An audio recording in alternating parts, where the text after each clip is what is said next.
Student concept attainment model के बारे में आज हम लोग चर्चा करेंगे। Semester 2 paper 3 and paper unit 4 पर हम लोग आज बातें करने वाले हैं। कॉन्सेप्ट अटेनमेंट मॉडल पर चर्चा करेंगे। पिछली कक्षाओं में इसके पहले की बातों की हम लोगों ने चर्चा की थी। आज हम लोग ये चर्चा करेंगे कि कॉन्सेप्ट अटेनमेंट क्या होता है। हम लोगों ने कॉन्सेप्ट को समझा था किसे कहते हैं, मॉडल को समझा था किसे कहते हैं, टीचिंग मॉडल को हम लोगों ने समझा था किसे कहते हैं। आज हम लोग देखेंगे कि वो टीचिंग मॉडल जो कॉन्सेप्ट अटेनमेंट के लिए प्रमोट करता है या हेल्प करता है, वो teaching model concept attainment model के रूप में जाना जाता है, जिसे जेरोम ब्रूनर ने इस कॉन्सेप्ट को दिया था। तो आज हम लोग इस पर चर्चा करेंगे। हम लोगों ने देखा कि जेरोम ब्रूनर ने ये बात कही थी कि किसी बच्चे के अच्छे और मीनिंगफुल लर्निंग में कॉन्सेप्ट को समझना बहुत ज़रूरी होता है। अब ये कॉन्सेप्ट बच्चे समझें कैसे या उसको प्राप्त कैसे करें, इसके लिए उन्होंने एक मॉडल दिया था। कॉन्सेप्ट अटेनमेंट मॉडल ब्रूनर के द्वारा दिया गया है। The concept attainment model is described as a teaching approach. ये एक शिक्षण उपागम की भांति इसको समझा जाता है, व्याख्यायित किया जाता है। अब देखिए, ये एक शिक्षण उपागम है, यानी एक टीचर किसी बच्चे को किसी विषय वस्तु के कॉन्सेप्ट को कैसे समझाए, ये बताने के लिए कॉन्सेप्ट अटेनमेंट मॉडल दिया जाता है। अब इसमें क्या बोल रहा है? It helps students develop skills for inductive and deductive thinking while learning subject matter in any field in a constructive and meaningful way। संकल्पना संप्राप्ति मॉडल छात्रों को किसी क्षेत्र के विषय वस्तु का संरचनात्मक एवं अर्थपूर्ण तरीके से अधिगम प्राप्त करने में आगमन एवं निगमन चिंतन के लिए कौशल विकास में सहायता करते हैं। ठीक है, आप बार बार इसको पढ़िएगा, आपको बहुत सारी चीज़ें स्पष्ट हो जाएंगी। मैं जो आपके सामने बोल रही हूँ उसके आलोक में इसको पढ़िएगा। देखिए, ये पॉइंट आपको ये बता रहा है कि कोई भी कॉन्सेप्ट जब बच्चे प्राप्त करते हैं तो उस किसी भी विषय वस्तु की का कोई संकल्पना उनको प्राप्त करना होता है, तो वो संकल्पना बिल्कुल अर्थपूर्ण मीनिंगफुल वे में उनको समझना है, जिसको मीनिंगफुल लर्निंग कहते हैं। उस मीनिंगफुल लर्निंग के लिए उनको क्या करना पड़ता है? उनको आगमन और निगमन चिंतन करना पड़ता है। आगमन और निगमन चिंतन करने के लिए वे कुछ कौशलों का विकास उन्हें करना पड़ता है, और उन कौशलों के विकास में ये जो कॉन्सेप्ट अटेनमेंट मॉडल है वो उनकी सहायता करते हैं। आपके मन में ये प्रश्न आ रहा होगा स्टूडेंट्स कि ये आगमन और निगमन चिंतन क्या होता है। मुझे उम्मीद है कि आपने अब तक अपने मेथड में ये मेथड ऑफ टीचिंग में पढ़ा होगा। फिर भी यहाँ पर यह स्पष्ट कर देना समीचीन होगा कि आगमन और निगमन चिंतन क्या होता है। आगमन को पहले समझते हैं, तब आप निगमन समझ जाइएगा। आगमन चिंतन की वह विधि है जिसमें हम उदाहरण द्वारा या जो निरीक्षण के द्वारा या अनुभव के द्वारा जो प्राप्त हमको ज्ञान होता है, उस ज्ञान से हम एक बड़े ज्ञान की ओर, एक बड़ी संकल्पना की ओर बढ़ते हैं और बड़ी संकल्पना को धारण करते हैं। ठीक है, यानी जिन चीज़ों का हम एक्सपीरियंस किए होते हैं या जिन चीज़ों का ज्ञान हमको होता है, उस ज्ञान के उदाहरणों से हम चलते हैं और बहुत बड़ी संकल्पना की ओर हम पैर बढ़ाते हैं, समझने की कोशिश करते हैं। ठीक इसका उल्टा वो होता है निगमन चिंतन। निगमन चिंतन का मतलब होता है एक ऐसी चिंतन की प्रणाली जिसमें पहले हम किसी दिए गए ज्ञान को या संकल्पना को पहले पढ़ते हैं और समझते हैं, और उसको और स्पष्ट करने के लिए हम उदाहरणों को समझने की कोशिश करते हैं। ठीक है, ये बात समझ में आई। अब इसको एक एग्जाम्पल से समझते हैं। ठीक है, पहला एग्जाम्पल हम लेते हैं। मैंने पहले भी आपको बताया था कि न्यूटन्स लॉ के बारे में मैंने आपको बताया था। अब न्यूटन्स लॉ को ही हम लोग लेते हैं। यानी न्यूटन महोदय ने यह कहा था कि पृथ्वी के अंदर ग्रेविटेशनल फोर्स होती है, गुरुत्वाकर्षण का बल होता है, और उसी के गुरुत्वाकर्षण के कारण कोई भी वस्तु ऊपर से नीचे की ओर गतिमान होती है। ठीक है, हर वस्तु ऊपर से नीचे की ओर गतिमान होने की कोशिश करती है, क्योंकि पृथ्वी के अंदर ग्रेविटेशनल फोर्स यानी गुरुत्वाकर्षण का बल होता है। गुरुत्वाकर्षण के बल के कारण ही कोई भी वस्तु जितना वजन की होती है उतनी तेजी से नीचे की ओर गिरती है, क्योंकि जितना वजन होगा गुरुत्वाकर्षण उसमें उतना ही ताकत से लगेगा। ठीक है, अब हम लोगों ने ये एक संकल्पना है कि पृथ्वी के अंदर गुरुत्वाकर्षण का बल होता है, जिस बल से वो किसी भी वस्तु को अपनी ओर खींचती है। This is a concept. Okay, अब आगमन विधि से हम इस कॉन्सेप्ट को कैसे पहुंचेंगे। यदि आप क्लास में जाते हैं, एज अ टीचर सोचिए, आप क्लास में जाते हैं और क्लास में जा करके आप चौक अपने हाथ में लिए हुए हैं एज ए टीचर, और आपने चौक को छोड़ दिया। आपका चौक कहाँ गया? ज़मीन पर। ठीक है, ज़मीन पर गया।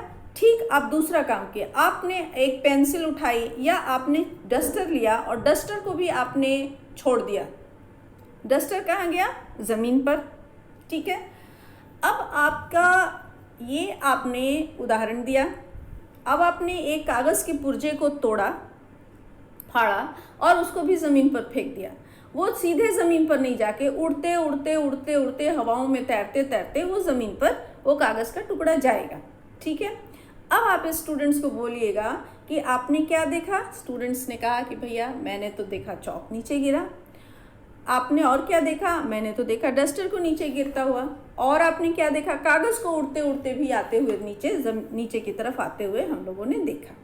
ठीक है, अब बच्चों से पूछिए कि क्यों ये सारी चीज़ें नीचे गिरी, क्यों नहीं ये सारी चीज़ें ऊपर उठी। मैंने तो हाथ से छोड़ा था, इसे ऊपर भी चले जाना चाहिए था, ऊपर भी खाली जगह थी और नीचे भी खाली जगह था, ये नीचे ही क्यों गिरा।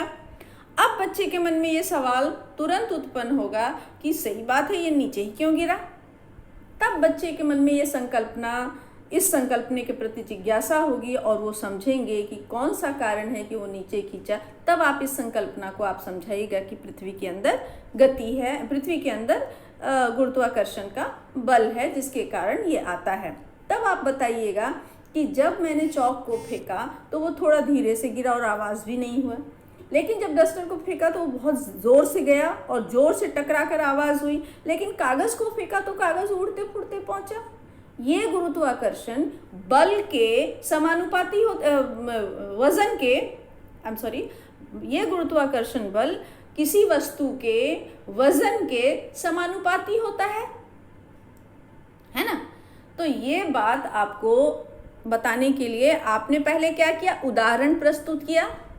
उदाहरण प्रस्तुत करने के बाद तब आपने संकल्पना से ये बात समझाई।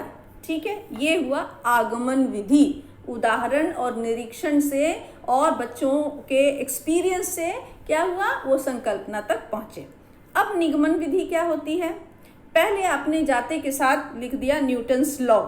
आपने लिख दिया न्यूटन्स लॉ, बच्चों को कहा भैया आप लोग इसको नोट डाउन कर लीजिए कॉपी में, और आपने उसको समझाया कि देखो भाई पृथ्वी के अंदर एक बल होता है, एक गुरुत्वाकर्षण बल होता है। वो गुरुत्वाकर्षण बल का काम होता है कि किसी भी चीज़ को वो अपनी ओर आकर्षित करती है, और ये बल ना रहे तो हम ज़मीन पर ना खड़े होएं। ये आपने उनको समझाया। अब ये संकल्पना समझाने के लिए बच्चों को विश्वास कैसे हो कि भाई आपने जो बातें बताई है वो सही बात है। तब आपको बताना पड़ेगा कि अब देखिए अगर ऐसा नहीं होता तो क्या पेड़ से फल गिर करके आकाश की ओर नहीं उड़ जाता, ज़मीन पे क्यों गिरता है। अगर कोई चीज़ हम मेरे हाथ से छूटती है तो वो चीज़ ज़मीन पे क्यों गिरती है। देखिए चौक गिर गया, डस्टर गिर गया। अगर आप इस तरह से समझाइएगा तो ये क्या होगा? निगमन विधि। ठीक है, आगमन विधि में उदाहरण से संकल्पना पर या थ्योरी पर, सिद्धांत पर जाते हैं, और निगमन विधि में सिद्धांत से आपको उदाहरण पर आते हैं। ठीक है, तो ये आपका आपने समझ लिया, आगमन और निगमन विधि को आपने अच्छी तरह से समझ लिया। अब आइए हम लोग बताते हैं कॉन्सेप्ट अटेनमेंट मॉडल के अगले बिंदु को हम लोग देखेंगे।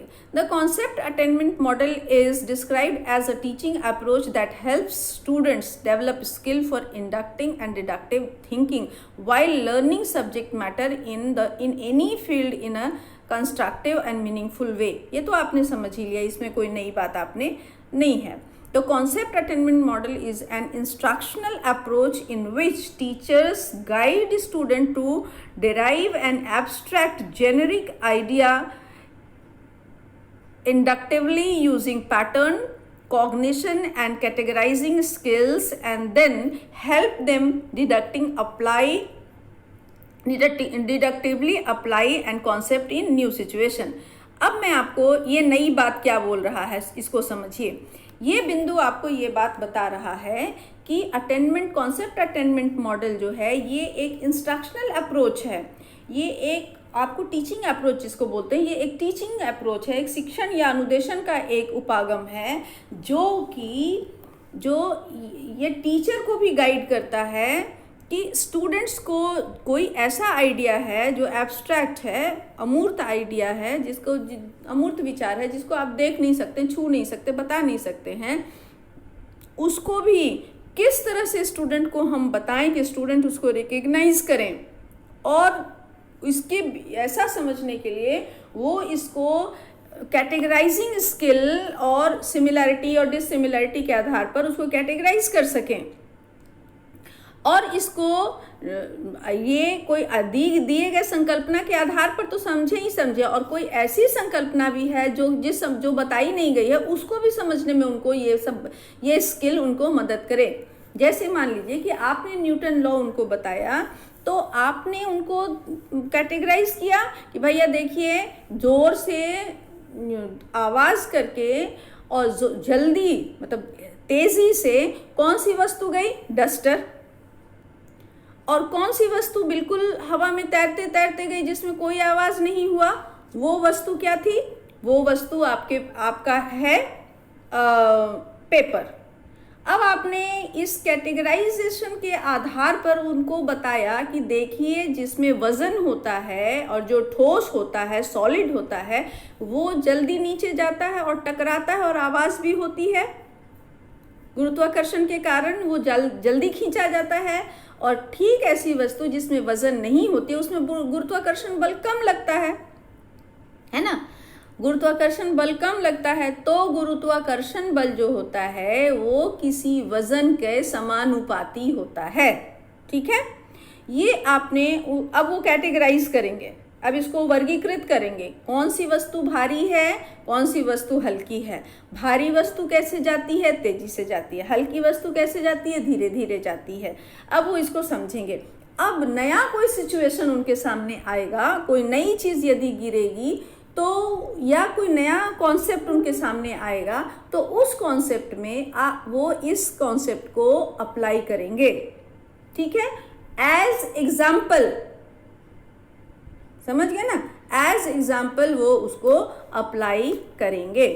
ठीक है, तो अब जैसे उनके सामने एक कॉन्सेप्ट आया कि ठीक है, चांद पर जाने पर हम लोगों का वेट कम हो जाता है, हर मनुष्य का वेट चांद पर जाने पर कम हो जाता है, तो क्या हम लोग चांद के ज़मीन पर खड़े हो सकते हैं? क्या हम लोग स्पेस में जा कर के खड़े हो सकते हैं जिस तरह से हम खड़े हैं? क्योंकि हम तो खड़े गुरुत्वाकर्षण बल से। अब इस संकल्पना में बच्चे आपकी दी हुई संकल्पना के उदाहरणों के आधार पर वो इस संकल्पना को बिल्ड करेंगे, अपनी संकल्पना बनाएंगे। तो आप समझ रहे हैं कि एक संकल्पना दूसरे संकल्पना, एक इंडक्टिव पैटर्न से सीखी गई संकल्पना दूसरी संकल्पना में डिडक्टिव पैटर्न में सीखने में बच्चों के काम आती है। ठीक है, तो ये आपने समझा कि कॉन्सेप्ट अटेनमेंट मॉडल में क्या फ़ायदा होता है, किस तरह से बच्चे सीखते हैं।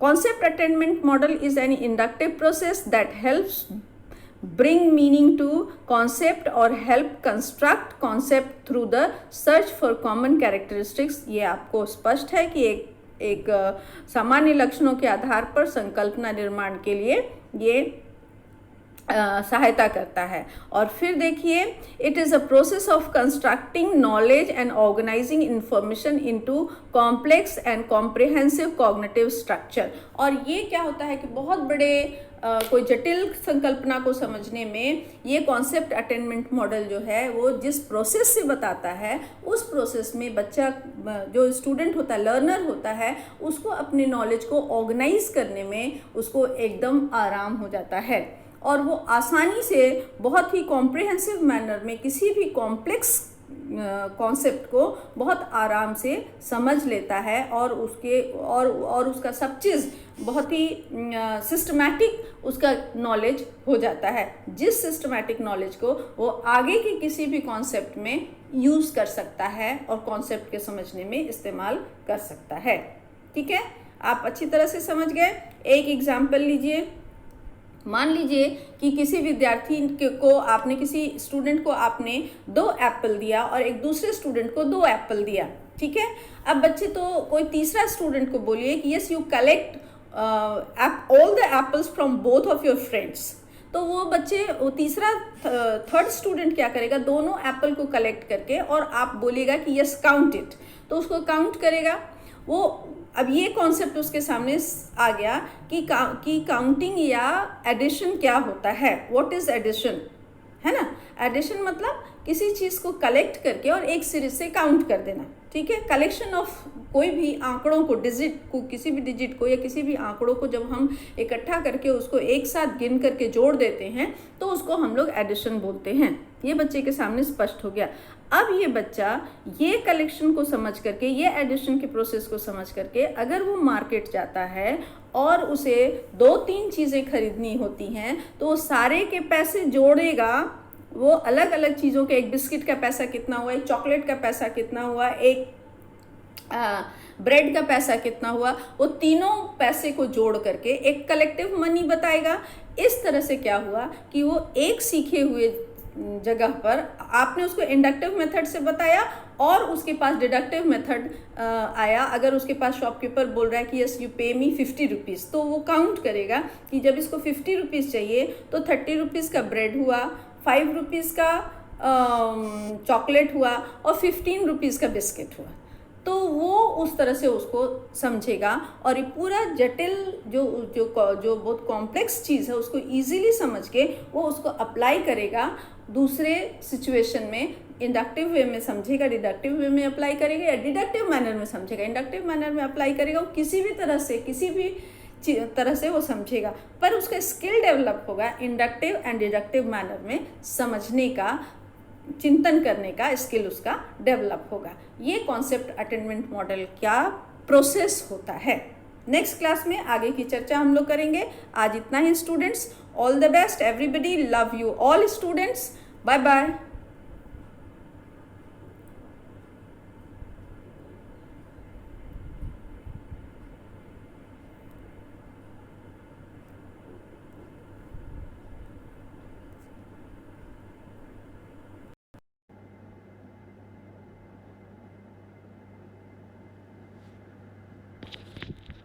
तो हम लोगों ने सभी हम लोग जानते हैं कि न्यूटन का एक लॉ होता है जो ये बात बोलता है कि कोई भी वस्तु जिसमें भी वज़न होती है वो पृथ्वी के गुरुत्वाकर्षण से नीचे की तरफ प्रवाहित होता है या नीचे गिरता है। तो ये एक नियम है। अब इसके पीछे संकल्पना क्या है? इसके पीछे यह संकल्पना है कि पृथ्वी के अंदर एक गुरुत्वाकर्षण बल होता है। ठीक है, अब इसके पीछे भी एक बड़ी संकल्पना है कि एक मैग्नेटिक फील्ड होता है पृथ्वी के अंदर और उस मैग्नेटिक फील्ड में एक गुरुत्वाकर्षण बल होता है। ये बड़ी संकल्पना है। अब इस बड़ी संकल्पना को समझने के लिए हम लोग क्या कर सकते हैं कि हम लोग क्लास में कुछ उदाहरण प्रस्तुत कर सकते हैं। उदाहरण प्रस्तुत करने के क्या है, जैसे एक एग्जाम्पल लीजिए। आप एज ए टीचर अपने आप को एज्यूम कीजिए, आप एक टीचर हैं। ठीक है, आप एक शिक्षक हैं, आप क्लास में गए हैं। आप क्लास में जाने के बाद एक चौक गिरा दिए। चौक कहाँ जाएगा? नीचे। आप फिर एक डस्टर आपने गिरा दिया, वो कहाँ जाएगा? नीचे ज़मीन से टकराएगा और आवाज़ होगी। आपने एक कागज़ का टुकड़ा गिरा दिया, वो भी हवा में तैरते तैरते नीचे जाएगा। आपने बच्चों से पूछना है कि भैया मैंने जो चौक छोड़ा वो कहाँ गया? बच्चों ने बताया नीचे गया। आपने फिर बच्चों से पूछना है कि यदि मैंने जो डस्टर छोड़ा वो कहाँ गया? नीचे गया। मैंने जो पेपर छोड़ा वो कहाँ गया? वो भी नीचे गया। आपके स्टूडेंट आपको बताएंगे। तो आपने कहना, तो आपने क्या बताना? क्या आपके मन में ये सवाल आता है मेरे विद्यार्थियों कि ये सारी चीज़ें नीचे क्यों गई? बच्चे बताएंगे कि हाँ वो नीचे तो गई क्योंकि उनमें वज़न था। क्यों भाई? कोई वज़न की चीज़ नीचे जाएगी, ये कौन सा नियम बताता है? बच्चे बताएंगे ये तो नियम नहीं है, पर यही है नियम। बच्चे बताएंगे, तब आपको वहाँ से आप जाइएगा और बताइएगा कि ये गुरुत्वाकर्षण का नियम है और जिसे बताया गया है, जिसे मिस्टर न्यूटन ने बताया था। ठीक है, अब आप गुरुत्वाकर्षण का नियम उनको समझाइएगा, लॉ ऑफ ग्रेविटी आप उनको समझाइए, ग्रेविटेशनल फोर्स आप उनको समझाइएगा कि क्या होता है यहाँ से। यानी आप उदाहरण से लेकर के आप कहाँ तक गए? उदाहरण से लेकर के आप गए संकल्पना तक, एग्जाम्पल से लेकर के आप कॉन्सेप्ट तक गए। हिंदी में उदाहरण से लेकर के आप संकल्पना तक आप गए। ठीक है, अब आप पूछिएगा कि जब मैंने चौक गिराया तो वो किस तरह से गया ज़मीन पर? क्या आवाज़ हुई? बच्चे बताएंगे नहीं, वो थोड़े धीरे से गया। ज़ोर से क्या गया? इन तीनों में सबसे फोर्सफुली क्या गया? डस्टर गया, आवाज़ हुई। पेपर कैसे गया? पेपर तो हिलता डुलता गया। क्यों? कोई भी ग्रेविटेशनल फोर्स हमेशा वेट के समानुपाती होता है। यानी कोई भी गुरुत्वाकर्षण बल किसी दूसरे वस्तु के वज़न और उसके तात्विक गुणों के अनुसार समानुपाती होता है। समझ गए? अब ये संकल्पना भी आपको बच्चों को समझाने में आराम होगा। ठीक है, तो इस तरह से आप क्या किया? आपने एक आगमन विधि बताया, यानी आप उदाहरण से संकल्पना की ओर गए। ठीक इसका ऑपोजिट आपको बताना है। आपको बताना है कि पृथ्वी के अंदर एक मैग्नेटिक फील्ड होता है जिसका अपना ग्रेविटेशनल फोर्स होता है और उस ग्रेविटेशनल फोर्स से पृथ्वी अपने तरफ, अर्थ जो है अपने तरफ हर चीज़ को खींचती है और उसी के बदौलत हम खड़े रहते हैं, अर्थ पर हम खड़े रहते हैं, वरना हम क्या होता? उड़ते रहते। अब आपको एग्जाम्पल के तौर पर क्या बताना है? अगर आप फिर चौक फेंकिए, आप फिर डस्टर गिराइए। अब इसमें क्या हुआ? ठीक आपने उल्टा तरीका इख्तियार किया, ये हुआ डिडक्टिव मेथड। ठीक है, तो इन दोनों तरीकों को हम लोग डिडक्टिव और इंडक्टिव और डिडक्टिव मेथड कहते हैं। इंडक्टिव मेथड यानी ऑब्जर्वेशन, एक्सपीरियंस और एग्जाम्पल से हम कहाँ तक जाते हैं? थ्योरी या कॉन्सेप्ट तक जाते हैं। और डिडक्टिव मेथड में हम कॉन्सेप्ट या थ्योरी से हम कहाँ तक आते हैं? एग्जाम्पल तक या ऑब्जर्वेशन तक या एक्सपीरियंस तक हम आते हैं। ठीक है, बस बात वही है, समझना वही है। एक को हम उदाहरण से जाते हैं थ्योरी तक और एक में थ्योरी से हम आते हैं उदाहरण तक। ठीक है, अब ये स्किल अगर बच्चों में डेवलप होता है तो बच्चे जो हैं वो इंडक्टिव मेथड से सीखे हुए ज्ञान को डिडक्टिव स्टाइल में इस्तेमाल करेंगे। मान लीजिए कि आपने अपने बच्चे को सिखाया, किसी एक स्टूडेंट को आपने 2 एप्पल दिया, दूसरे को 2 दिया और थर्ड स्टूडेंट को आपने कहा कि you just go and collect all the apples from both of your friends. और तीसरा स्टूडेंट गया और फोर्थ स्टूडेंट को आपने कहा कि yes just count it, how many apples are there. उसने काउंट किया, तो ये चारों बच्चे ये क्या सीख गए कि 2 में 2 जोड़ने से, ठीक है, वो कोई भी चीज़ 4 हो जाता है। यानी जब कोई भी छोटे अमाउंट या कोई भी अमाउंट किसी चीज़ के साथ कलेक्ट कर दिया जाता है, मिला दिया जाता है, तो अमाउंट दोनों का जोड़ हो जाता है या बड़ा अमाउंट हो जाता है, जिसमें सबको एक साथ काउंट किया जाता है, टोटल काउंटिंग उनकी होती है। ये उन्होंने समझ लिया, ये बच्चों ने समझ लिया एडिशन। ठीक है, अब ये बच्चा जा रहा है मार्केट और उसने दुकान वाले के यहाँ एक चॉकलेट खरीदा, एक ब्रेड खरीदा और एक बिस्किट खरीदा। ठीक है। अब चॉकलेट, एप्पल और बिस्किट खरीदने के बाद शॉपकीपर ने उसको 50 रुपीज़ बताया। अब उसके पास, अब उसने डिडक्टिव मेथड से उसने काम करना शुरू किया। यस, 50 रुपीज़ इसने कहा। अब 50 में उसने कहा कि 20 रुपीज़ का ब्रेड है और 15 रुपीज़ का बिस्किट है और 15 रुपीज़ का चॉकलेट है। The students will add all these amounts and then he will find out कि ये तीनों जो है मिला करके 50 रुपीज़ हुआ है। समझ गए? ये डिडक्टिव मेथड हो गया। सो ये स्किल है जो बच्चों को सिखाना बढ़ाता है कौन? Concept attainment model. इस मॉडल से जब टीचर पढ़ाता है तो बच्चे के अंदर इंडक्टिव एंड डिडक्टिव दोनों स्किल डेवलप होते हैं। ठीक है स्टूडेंट्स, अब आइए आगे की बात हम देखते हैं। Concept attainment model is described as a teaching model. ये तो बहुत ही आसान है, ये तो आप समझ गए हैं, इसमें कोई नई बात नहीं है। सिर्फ आपको ये समझना है कि the concept attainment model is an instructional approach in which teacher guide students to derive an abstract generic idea inductively using pattern recognition and categorisation skill and then help them deductively apply the concept in new situation. इसे just अब भी मैंने आपको जो बताया वो यही method है जिसे मैंने आपको बताया कि किस तरह से वो इंडक्टिव मेथड से किसी चीज़ को सीखते हैं और अपनी न्यू सिचुएशन में डिडक्टिव मेथड से उसको सॉल्व करते हैं, है ना, उसका प्रोसेसिंग करते हैं स्टूडेंट्स। अब देखिए, अब नया देखते हैं क्या बोलता है। Concept attainment model is N inductive process. ये तो आप समझ गए, इसमें कोई नई बात नहीं है। It is a process of constructing knowledge and organising information into complex and comprehensive cognitive structure.